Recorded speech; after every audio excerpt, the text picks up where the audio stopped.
Whereas then we go to Natalie and Josh. And Natalie had the full exorcism during this hypnosis. Right. Although her apology wasn't, a time that I've heard Josh wasn't super juicy. I was gearing up. I was like, there's going to be something wild. Like, there's that time that I burned all his clothes. Or there's that time that I slit all of his tires and keyed his car. Or there's that time that I found all of his ex-girlfriends and lit their hair on fire. Like, I was expecting more. I was expecting more from Natalie. All she gave us was, I didn't speak very nicely to him when we got into a fight. I said very hurtful things, and I regret those hurtful things that I said. Listener discretion advised. Adult language and mature content.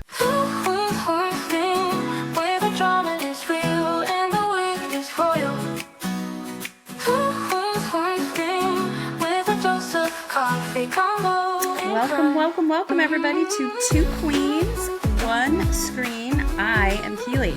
And I'm Jen. Thank you for joining us today, or welcome back if you have been here before. If this is your first time joining us, thank you so much.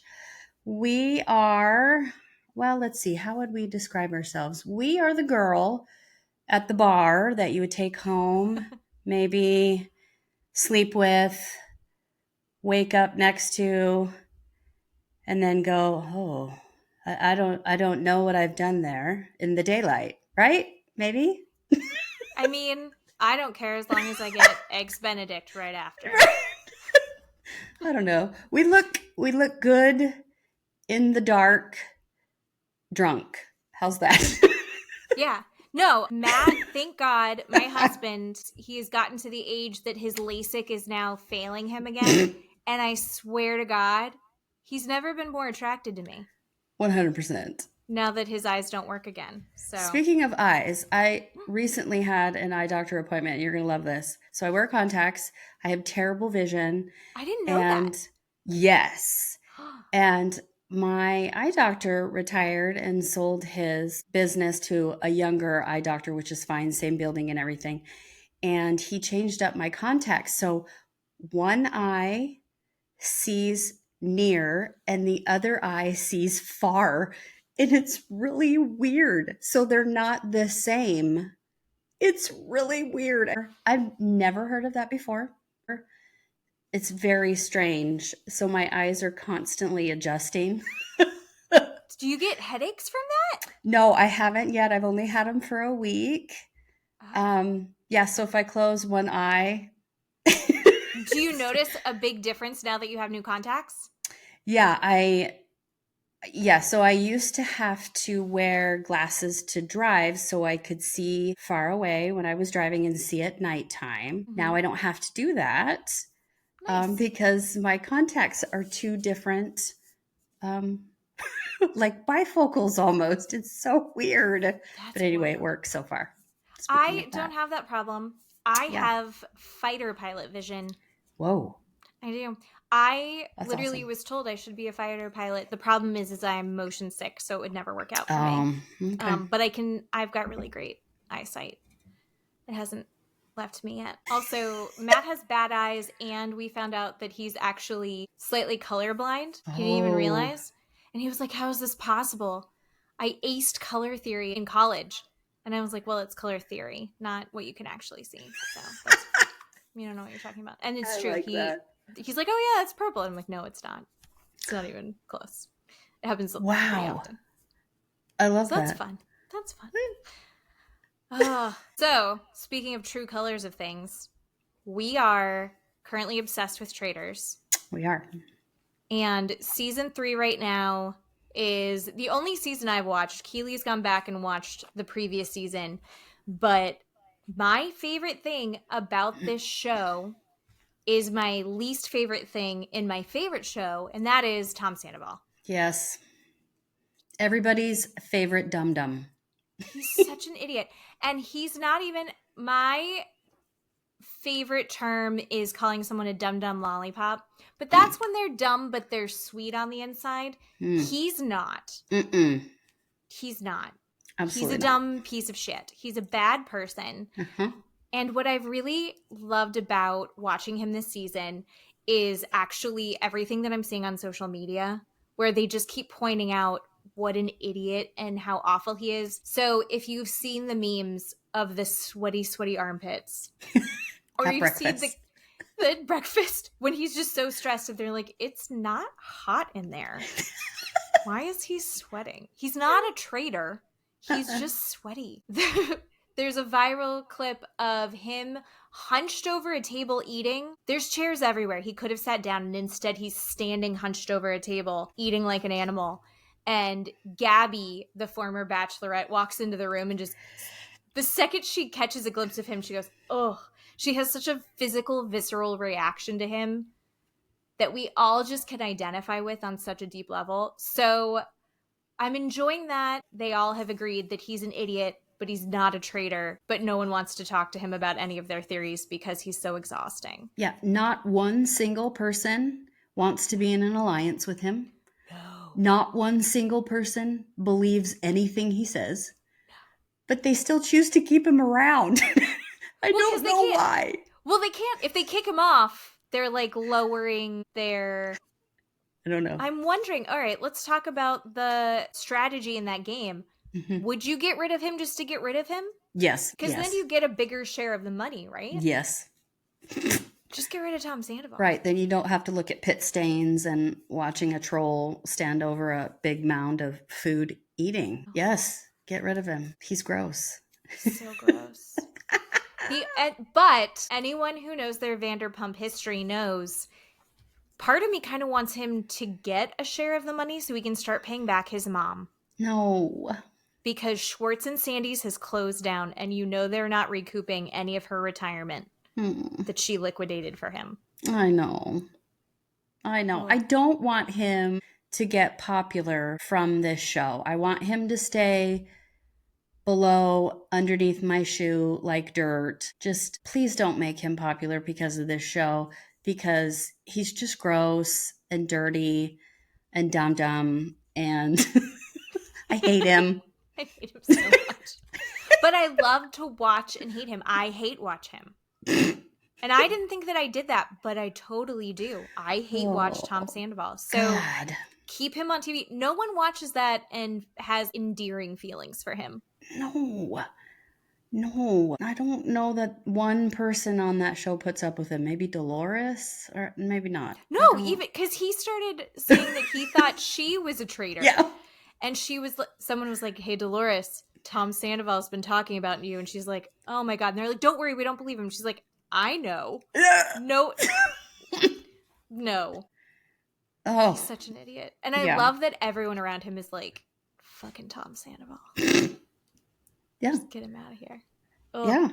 I'm pretty sure they all morning at breakfast are like, fingers crossed, it's Tom Sandoval, right? Right. Tom Sandoval's going to get murdered, right, everybody? I don't know. Ugh. I wish we could see everyone when he walks in to see how many people roll their eyes. Ugh. Right. Do the Gabby. Ugh. Ugh. They haven't had anybody from 90 Day Fiancé on there. Right. That would be fun.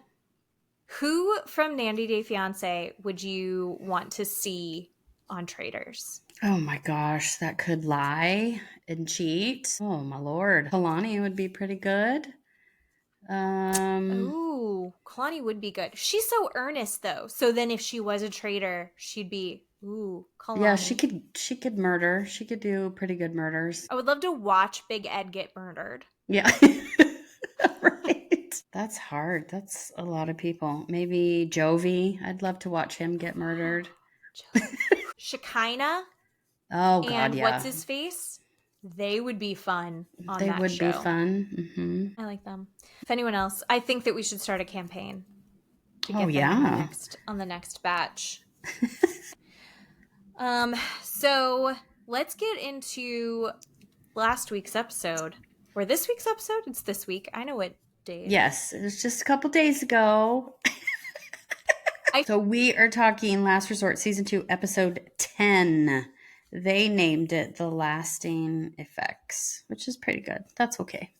So they start at the lakeside therapy where everybody is not happy with Julia blurting out that she has kissed her ex-boyfriend 5 years ago and telling Brandon. It was so heartbreaking and hard to watch. Yeah. The whole point of the hypnosis exercise is to think of a time you've hurt your partner. Yeah.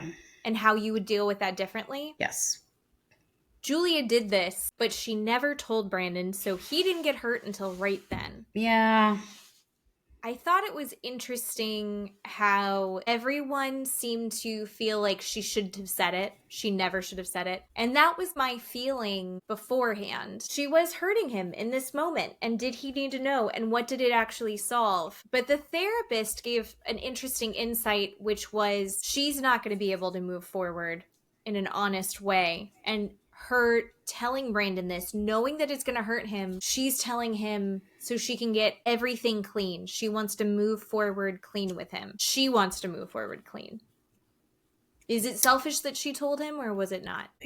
No, I think either way, Brandon was going to be mad. If Brandon found out in the future that Julia didn't tell him, he's going to be mad.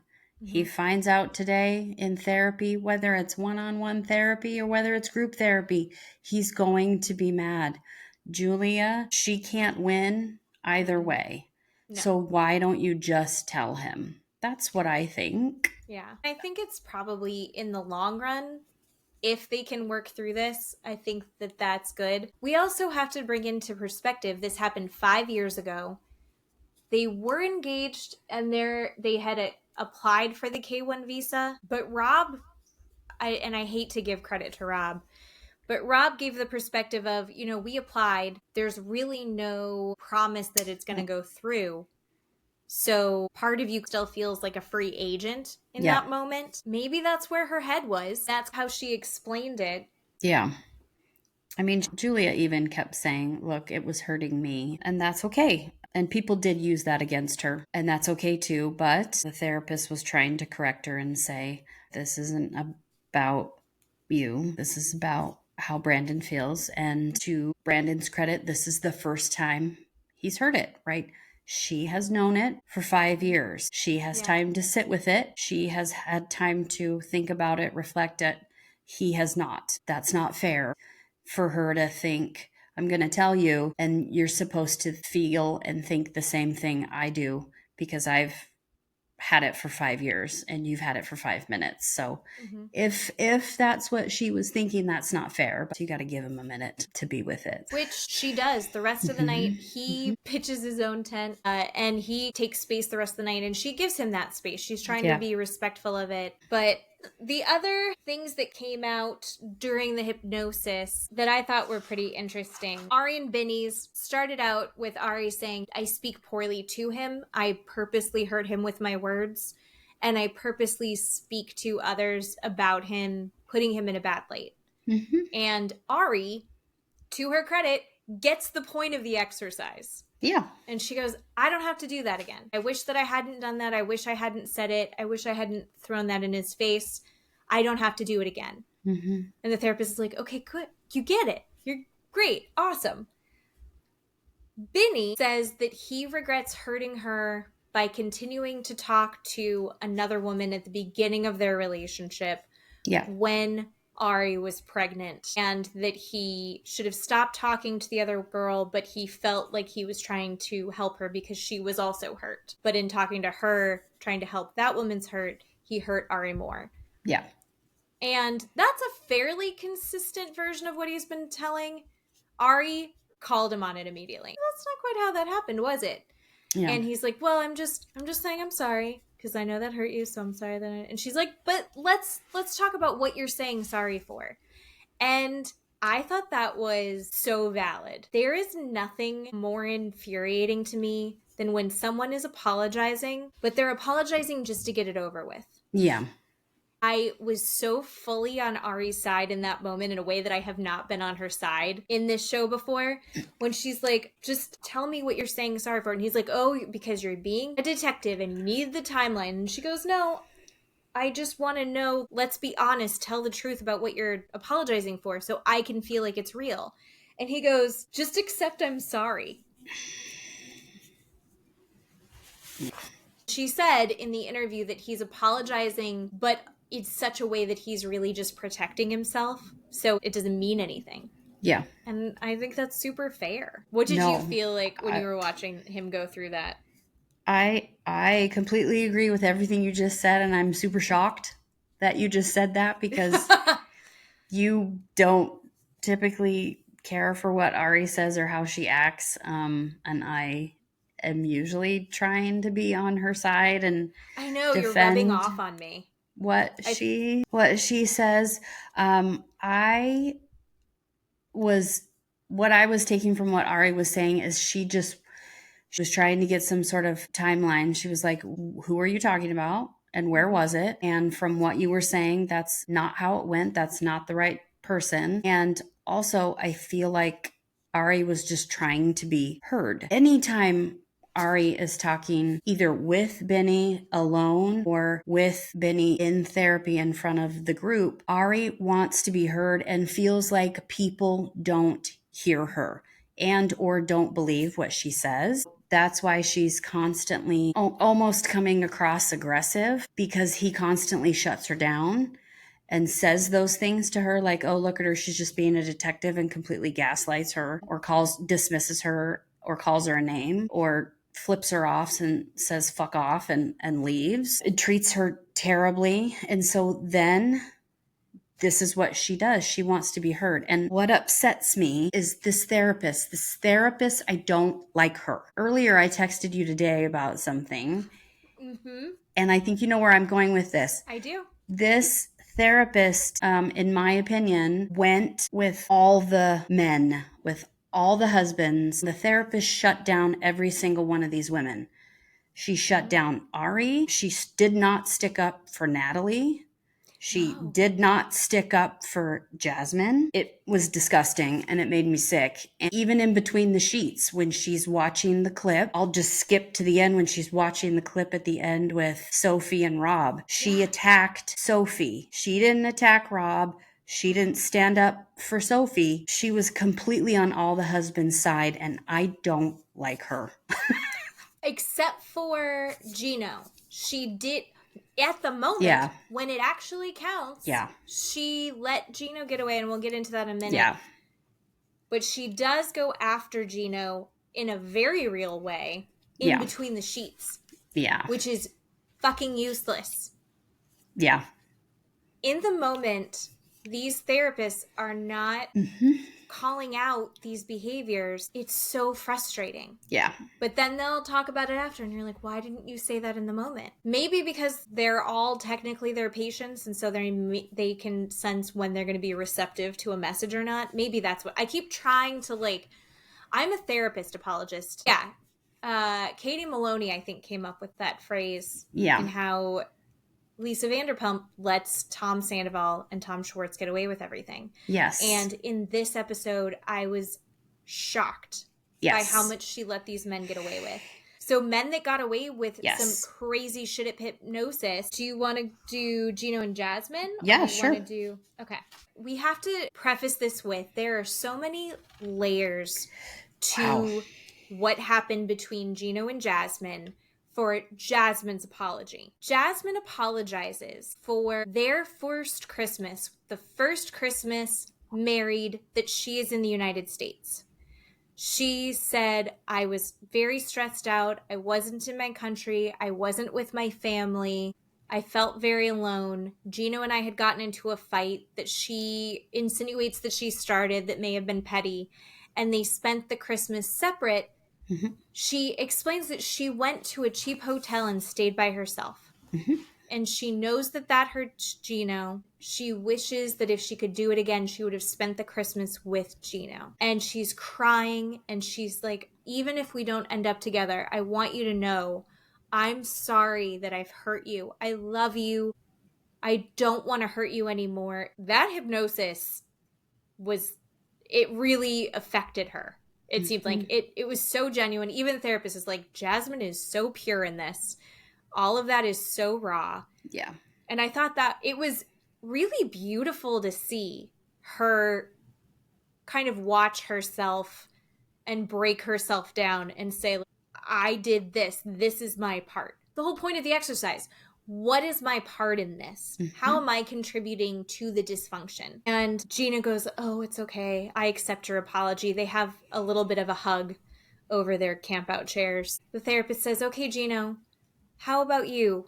Did you come up with a time that you've hurt her? And he goes, yes. And he nods. And she goes, okay. Care to share with the group? And he goes, I don't want to. No. What? That's literally the whole point. And he goes, no, I don't want to. And everybody is like, Gino, come on. And I was so proud of Florian. I know. Because Florian was the one that's trying to encourage him to do it and to participate. And he says, you're just hurting yourself by not sharing this. You're hurting yourself just as much. Yeah.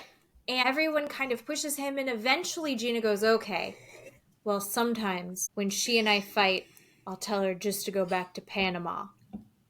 What had just moments before been this very apologetic, emotionally open Jasmine goes, you just see her give him the side eye. Yeah. She's like squinting at him. She's tilting her head. She's leaning back. Not a single person there believed him for a second.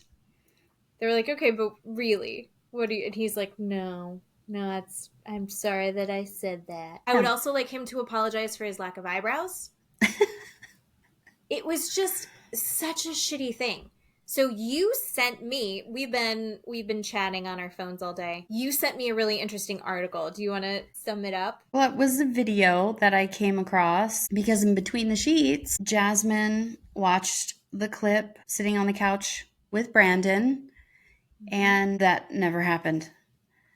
And everything that she apologized for never happened. Brandon says, I'm sorry that didn't happen. What? What do you mean? What? And she said that I was brainwashed by Gino. That never happened. His family invited us over to their house for Christmas, and Gino didn't want to go, and I went over there, and Gino stayed home and masturbated while he watched American football. And I have pictures.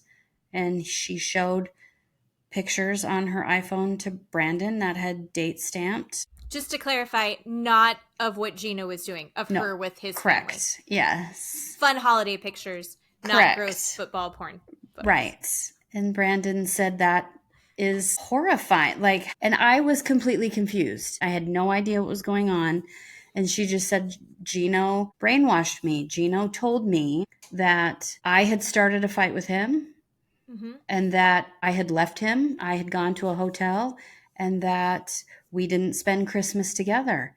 And that was the end of the little clip. That's all that they had shown in between the sheets. And I was completely confused. And I thought, I don't understand what I'm watching. And then she had posted a video on TikTok that was about 3 minutes or something long. She said, people are really wanting me to clarify what's going on. Gino kept telling her the story over and over and over again. And she said, finally, she mentioned this story to Gino's family one day in passing. And she was upset about it. And Gino's family said, what are you talking about? You were with us. No, you weren't in a hotel. You were with us. Right. And she said, what? What do you mean? And they're like, no, you were with us. Remember? You were with us. We took pictures. There's pictures on your phone. Look at your phone. And so I sent that video over to you. And so she just explained this long story about him doing that to her. Not at that moment and not in that context, but later in between the sheets, the therapist is explaining that hypnosis functions through repetition and a heightened emotional state. So by repeating this over and over and over again and pushing that narrative through again and again, it did warp Jasmine's memory of this. I did appreciate that the therapist was like, none of us really know who Gino really is. The fact that this has happened and the fact that he isn't open about anything and he's clearly lying. He's not even pretending to hide that he's lying. It's offensive. She said, none of us know who Gino is really and what is he hiding. This isn't normal. There's something really sinister behind Gino. You watch him, he's so goofy and he seems so just like, what an imbecile. Mm-hmm. But there's something dark down there. Mm-hmm. Dark underneath. And I have been saying that this entire time. We are on episode 12 of this podcast, and I have been saying that this entire time. He is a complete monster. There is something wrong with him. He's a total psychopath, and he treats her horribly. And then he puts on this victim face for the public to see, and he turns it around and he twists everything. And makes it out to seem like he has done nothing wrong all the time. It is scary. It is very scary. Absolutely. And I don't think that Jasmine is an angel by any means. I think that she's a lot to handle. I think that she throws these temper tantrums to get her way. But I also think that he has isolated her enough and stamped her down enough. I think in her exhaustion, he has definitely warped her perception of her experiences. From the outside, you would never expect it. Everyone in that therapy group is really starting to see Gino for who he really is. It's really starting to make people feel uneasy. Even Florian. Is that what you're going to say? Yeah, I was just going to say that. Like, even Florian's like, no, dude, something's fishy here. Yeah. Which I appreciate. Yeah, the producers on Between the Sheets confront Gino and say, okay, so Jasmine told us in an interview that that whole Christmas thing never happened and that it was a lie, that you told Jasmine that that happened. What do you have to say for yourself? Is that real or what's going on? And he said, no, that actually did happen, and Jasmine is a liar. And if she ended up over at my family's house, she may have ended up at my cousin's house. So now he's backpedaling to not look like a liar. And he said, well, she may have ended up at my cousin's house, which I would have had no idea about. But I never saw her on Christmas. I do know that. And then he turns it around and says, but why would she not spend her first Christmas with her husband? He turns it around and blames it on her. He takes zero accountability. Yep. Zero accountability. And the other thing about it is that it's shameless, but he does that dumb Gino face. When they start asking him about it, and when in the interview when he's with Jasmine, she's like, I didn't believe him. I don't believe that for a second. You could just go. He does have these tells with his face. He's got the weirdest face. He looks like a Muppet. Like the Phenomena ones with the big upside down. Just imagine that with a fedora. Yeah. Yeah. Oh, he sucks. Yeah, he sucks. Gino sucks so hard. He does. But do you know who sucks more in this? At this thing? Because Gino at least comes up with a bare effort lie. Whereas then we go to Natalie and Josh. And Natalie had the full exorcism during this hypnosis. Right. Although her apology wasn't, a time that I've heard Josh wasn't super juicy. I was gearing up. I was like, there's going to be something wild. Like, there's that time that I burned all his clothes. Or there's that time that I slit all of his tires and keyed his car. Or there's that time that I found all of his ex-girlfriends and lit their hair on fire. Like, I was expecting more. I was expecting more from Natalie. All she gave us was, I didn't speak very nicely to him when we got into a fight. I said very hurtful things, and I regret those hurtful things that I said. You know she had something like that. Like, I burned their bras, or she had something big. I know she did. And she turned it around and thought of something different after his phenomenal bomb of what he said or didn't say. Oh yeah, because he went first and he ruined it. So thank you, Josh, for ruining what would have been a fantastic story. Fucking Josh. So Josh, when asked, all right, Josh, what's the thing? And he goes, yeah, I don't have one. He literally says, there's nothing he has ever done to hurt Natalie that he can't defend why he did that thing. And everybody makes fun of him. Everybody's like, oh, look at the angel coming down from heaven. Oh, look at this guy. No, that was Florian. Florian goes, yeah, Natalie is so lucky to have such an angel. Right? No one believes him. What the fuck are you talking about, Josh? They watched him pull shit already during this. Mm-hmm. He left and disappeared. He's been... Twice. Like, the therapist is... This is where male apologist comes in hard. She's like, are you sure? Can't think of anything? Are you sure? Either like, intentional or unintentional. It might have been unintentional. You might have been an accident. Did you ever maybe you accidentally bumped into her wrong when you were walking past her because you were getting her flowers? I don't know. Just bullshit. And he's like, well, I guess the only thing recent that I can think of is, I guess, this thing with Sophie, but it was really... And he just starts rehashing this Sophie bullshit again. He's trying to pull a Gino and repeat the lie to us enough times that we start to believe him. And everyone just kind of groans at this. Thank God. He's like, no, I don't really think that I would have done anything differently because I didn't want Natalie to come with us. And it was a big group that was going anyway. And I was just inviting her as a friend. Bullshit. Ridiculous that he thinks that anyone is falling for that. Other than the therapist, apparently. Therapist was like, I love that. I love that. Thank just you for sharing. Eating it up. She just loves every second of that. Ugh. What the Gross. Hell? That's the second therapist that he has pulled the wool over their eyes. These are trained professionals. Oh. Yep. How is this happening?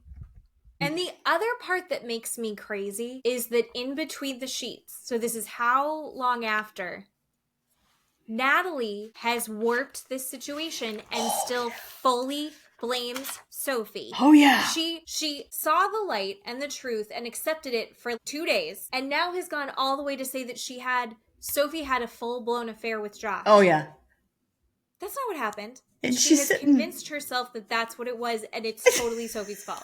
She's sitting on the couch with Jasmine and Jasmine's like, huh? Looking at her going, what are you talking about? It was amazing.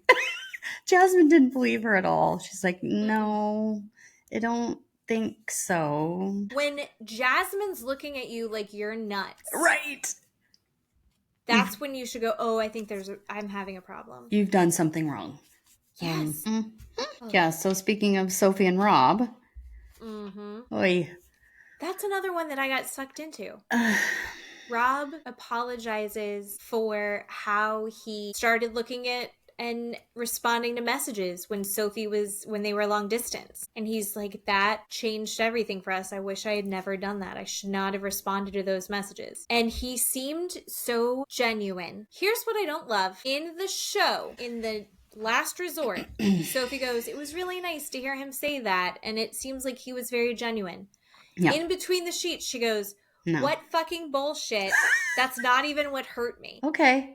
I didn't love that. That was a little irritating to me. Yeah, I didn't love that. But also, I know how you just said you thought Rob's apology was genuine. And the words were good. I liked it too. But his face was weird to me. The way he was looking at her was weird.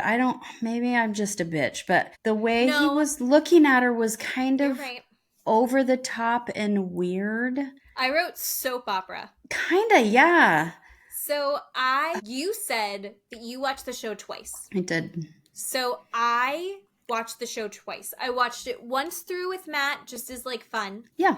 And then I watched it again by myself and I took my notes. I think I got a better look because the second time I watched it, again, I have hindsight now because I had seen the aftermath. I was looking at his face and I was like, he's putting on a show. It's weird. Like there's that video that we've talked about before where it's all of the guys lip syncing to songs. He's doing the same face when he's air fucking a chair.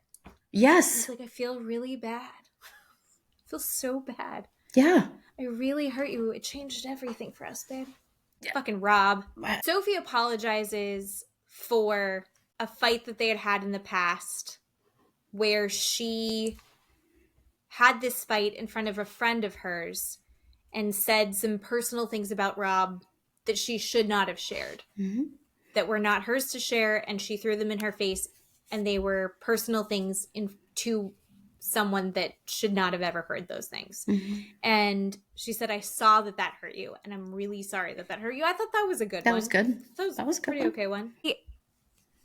Yeah, everybody left feeling weird and raw. I think the only people that left feeling good about it were Stacy and Florian. Florian apologized for cheating. And I really appreciated that they gave us the clips from the show that they were on previously when he admitted to it. Yeah. She's screaming at him, "What happened? Here's my proof. So you tell me the details." He apologizes for that. I think she probably needs to hear that occasionally. I know that hurt you. It's clearly still hurting you, and I am so sorry. And so I think that was good for her. She was talking about the time that she hurt him was the first time they got in a fight. And in the fight, she said the words, "I want a divorce." Yeah.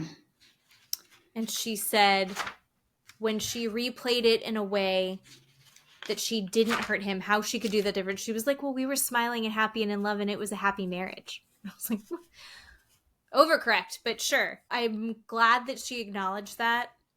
But she literally the night before was like, I don't think I want to be married to a man like this. She's still doing it. So hopefully she did that the night before. So maybe that was the last time.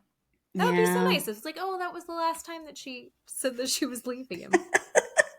I don't know. Yeah. So then therapy is over and they all go to the camp, make a campfire and have s'mores. Brandon makes his own tent away from Julia because he wants a little bit of an alone time. They're all making s'mores and Natalie makes a burnt potato, which is very funny and cute. She also said that that's how she had made potatoes as a child. Yeah. No, she didn't. No one made potatoes like that, Natalie. No one ate the charred potato. And she was like, I can't believe no one told me that my whole face was covered in black. And it was like, I feel like they tried. I feel like everyone was making reference to it. She just doesn't listen. Oh, well, the group tries to confront Josh about his idiotic, well, I can't think of one thing that I've done wrong. And Josh, what does he do? He gaslights everybody and twists it and says, well, I didn't really say that. Well, what I meant was, there wasn't a time that, I didn't say sorry with meaning, right? That had to mean something. I don't want to apologize for nothing. I've been apologizing for air. What? Apologizing for air. Right. So, I mean, that was so annoying. It was shitty. And you can see Natalie, she's sitting there and getting the eye twitching. Yeah. But also she's irritated that people are calling Josh out. Yeah. She is upset. She's like, this was a nice moment and they're trying to ruin it. Jasmine is fully on Natalie's side, but Natalie can't see it. Yeah. It's Jasmine's trying to give tough love, which Natalie does not want. And a couple interesting things happen in this confrontation. Jasmine calls out, you don't see her as a partner. Yeah. And Stacy even chimes in, okay, Natalie, do you love him? Natalie's like, of course. I love him. I do this because I'm in love with him. Yeah. And she goes, okay, and Josh, do you love her? And Josh says, I've been caring for Natalie for the last 3 years of our relationship. Which is not what she just asked. And then she goes, okay, but do you love her? And he goes, well, would I be doing this if I didn't? Again, not an answer to the question. Natalie says, well, I'm a little sadistic. I like the drama. I like the fights. It would be boring without it, which is very aware of herself in a way that I haven't seen her be before, because I think that's true. I think they both, in a sick way, like the drama, like the pain of it. Sometimes when all you know is chaos, you're attracted to that because even though it doesn't feel good, you're comfortable with it because it's familiar, which is so sad and horrific for both of them, really. Yeah. She is acknowledging we do this to each other. He's sadistic. I'm sadistic. We get into these fights knowing that there's no reason for it. We're trying to hurt each other, and we do it over and over and over again. That was the most self-aware thing she said on this show. The gross thing is they also, in that moment, everyone is like, this is bullshit. If you are not here to be in a relationship, to get married, because he says we're working towards a committed relationship. And they're like, this is bullshit. We're all here trying to make this work. Say that you're doing this for real. And he's will not acknowledge that they are a couple, will not acknowledge that this is a committed relationship that he wants to see a future with. Why do you care? It's like, well, we don't want to be open and take this seriously next to you who's just playing a game. Yeah. Who, as you and I both agree, he's just on there to be on a TV show. Oh, yeah. Yep. Yeah. So he leaves with Nat. He's like, we'll let them open up. We're ruining it. And then they like skip off together, making fun of everyone. Yeah. Again, this us against the world thing that he's created. Yeah. And then in between the sheets, again, there's two therapists that watch that clip. And again, the two therapists are completely disappointing. What the fuck are you even on this show for? James, he watches it and he says the group is questioning Josh and Natalie. And then there's this whole idea of trauma bonding, right? That the group is trauma bonding with each other. But then Josh and Natalie, they, like you said, us against the world, but then they don't do the work. And then Sarah, who I cannot stand, she says, well, Josh is like, well, this is my last straw with her. And that's it. That's all I've ever done. And I'm just like, I can't with these therapists. Why are they even on the show? James, the therapist, acknowledges like, oh, these two people are creating this dysfunction within the group so they can set themselves apart. But then that also allows them to have an excuse to not participate. It's actually brought them together, but it's giving them an excuse not to participate. Yep. Somebody needs to be babysitting these adults and giving them actual therapy. You and I, our job is to, after the fact, give our analysis of it. Those therapists should be there in real time. 100%. That's what this show is. Therapy. Right. Nobody's doing it. At least pretend. God, right? At least pretend. My Lord. Oh. Here's something I do want to talk about, though. Going back to couples that are just a little bit odd that night. So Josh, Natalie, top tier. Did you notice that Ari and Benny were cuddling the whole time by the fire? I didn't notice a cuddle. His arm around her as they were sitting next to the fire for most of the night. Yeah, cuddled in. She's feeding him. They had this very sweet interaction. We don't get that much of Ari and Benny. I'm hoping we're going to get more. They gave us a couple sneak peeks of next week. I think we're going to get more of them next week. She has a Brittany from Salt Lake City moment, although I think it's a valid one. Yeah. But then as they are cuddled the whole night, and then as they go back to the tent, the only time we really hear them speaking to each other, she gets in and she goes, oh, I'm cold. Can we have a cuddle? I'm really cold. And he goes, no, of course not. So upsetting. They had just been, I only caught it because I watched it a second time. He had had his arm around her for most of the night. And then she's like, I'm really cold. Let's cuddle. And he goes, no. Oh, I didn't see that. It was sad. It was really sad. Well, then the next day, they are waking up, making breakfast, and then Sarah comes to find Brandon and Julia, and they walk off alone to have their one-on-one therapy that apparently we're going to see next week. And then, let's see, who's at the campfire? Rob, Ari. Rob, having the best day of his life. Loves camping. So happy to be making bacon on a fire. P.U. Rob, Ari, Josh is in and out. I think Gino shows up. They're asking each other how they slept. Stacey. Yeah. Oh, Stacy comes in. Yeah. I fucking love Stacy. She has the best energy. The night before, she was like, everything hurt her knees. They were scaring her with fake scorpion toys. Oh, God. I was looking at those tents. I don't want to crawl around on a tent. Just throwing out there. You and I, if we had to take a trip, I don't want to go camping with you. I don't want to go camping with anybody. What about being in a tent at our age sounds fun? They didn't even have a pillow. Did you see that poor Stacy was like sleeping on a hoodie? She wasn't laying on anything. They had sleeping bags and tents and their luggage. Yeah. It was a weird, no one planned well. Everything looked uncomfortable on the cold ground. So you have that light layer of nylon or whatever it is, and then on a sleeping bag on top of it. And they didn't look like thick sleeping bags. That looked miserable. Yeah. So poor Stacy, they're like, Stacy, how'd you sleep? And she's like, not good, but I'm chipper now. She was high energy. She's like, I've got a pep in my step. Oh, she's so cute. And Florian's feeling good. Jasmine goes to check on Sophie. Rob at the fire does bitch about Sophie's attitude. He's like, I don't know what her problem is. I'm in a great mood. Everything's great. How are you doing? I love you. And then he's like, I don't know what Sophie's problem is. She's got a bug up her ass. Jasmine goes to go check on her and she's like, you're not going to come have breakfast with us? What's going on? And I was not prepared for what happened next. Like when she opened up to Jasmine, did you see that coming?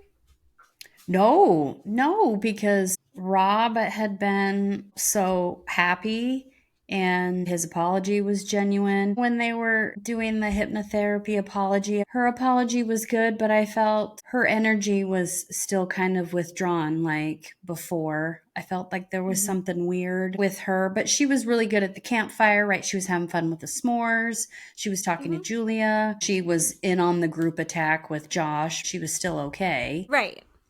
So I think she was doing okay, but no, I don't think anybody was going to know that's what was going to happen.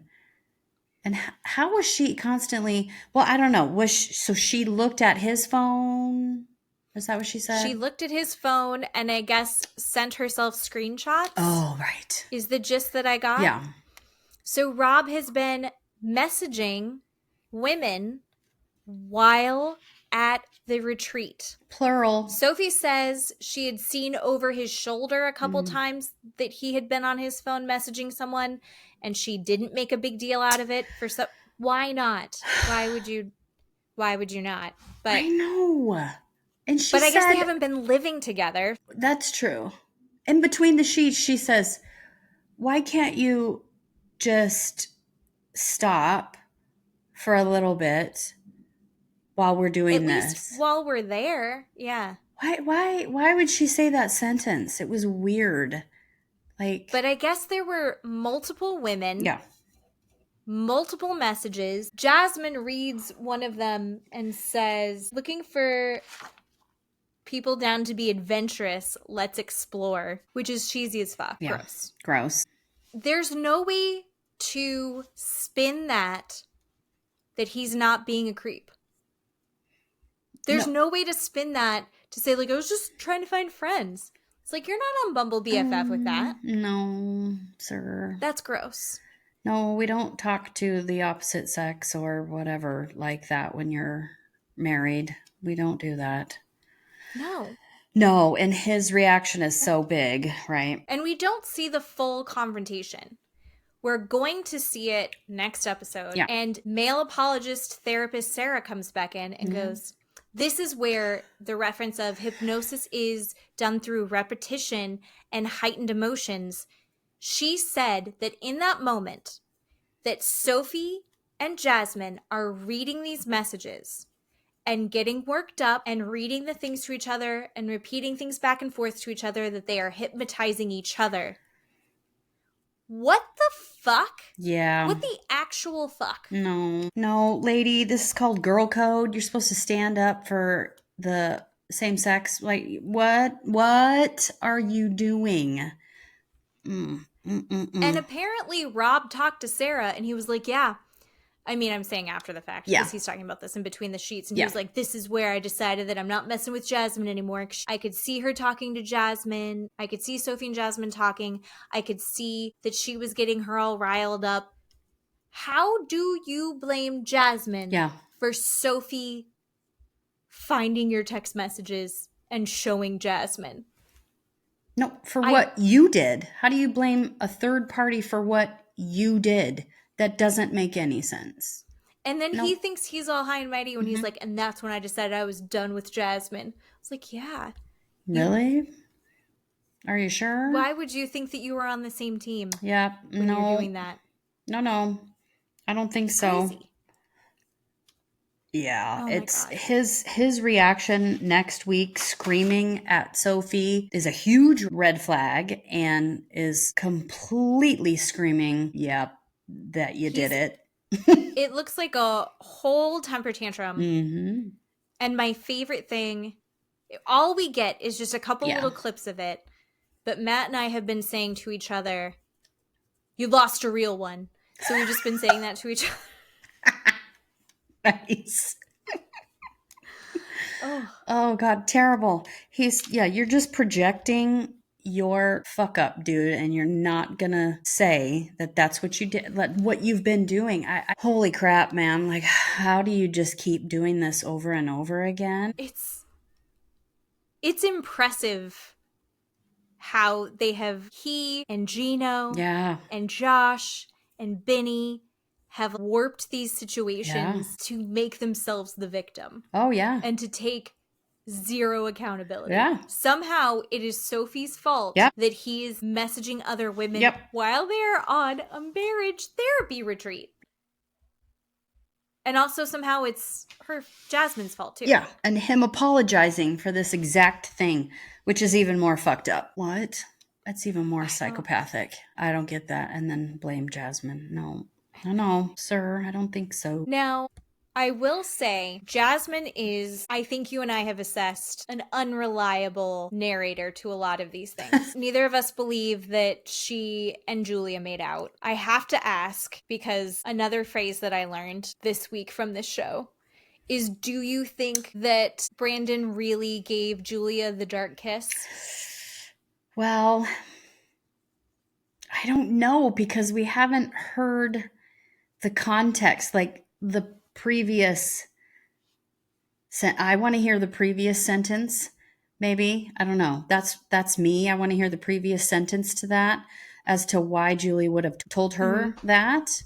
I don't know. Maybe that doesn't make sense that I need to know that first, but I don't know that I believe that, because he kind of giggled and smiled like maybe he knew. He looked shocked. Yeah, I believe. I don't feel Brandon... I don't feel like he's wild enough to do that. Joseph is, though. Oh, Joseph might be. I don't know. Joseph is the Rim Reaper. Yes. Yeah. So, I mean, maybe. I don't know. I have a very good story about that. Not with me, but one of Steve's coworkers. I'm so excited right now. Okay, so anyway, he was married and he would come in quite frequently with pink eye. And the other employees, including Steve, was like, why are you always having pink eye? And would say, I don't know. And so then one day said he and his wife would do that in the bedroom to each other. And Steve said, my husband said to, that's why you have pink eye as often as you do. And said, no, that's not how you get pink eye. And my husband said, stop doing that and you will stop getting pink eye. So he went home and explained it to his wife, and so they didn't do that anymore, and his pink eye magically went away. So well, that friend is a dumb lollipop. Yep. We have to stop saying his name.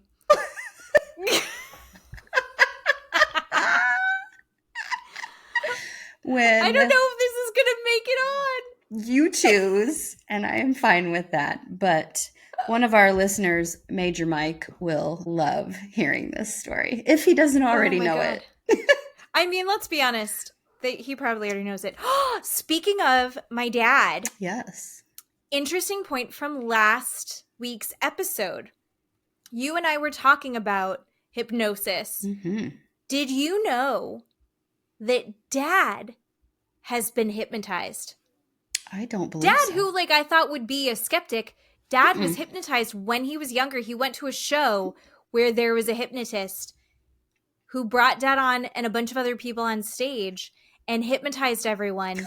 And at one point in the show, my dad, without any control over himself, stood up and pointed and screamed, "You're a fraud!" And the whole audience starts laughing because the hypnotist had said, "And now when I say this phrase, you're going to do this." My dad has no memory of it or why it happened. But it's worth ask Steve about it because my other uncle did weird stuff too. That I don't know if I should share. But it's funny. That's amazing. Yeah. So good times. Good stuff. I want to be hypnotized now. Not in like a therapeutic way. I want to do it only in a fun way.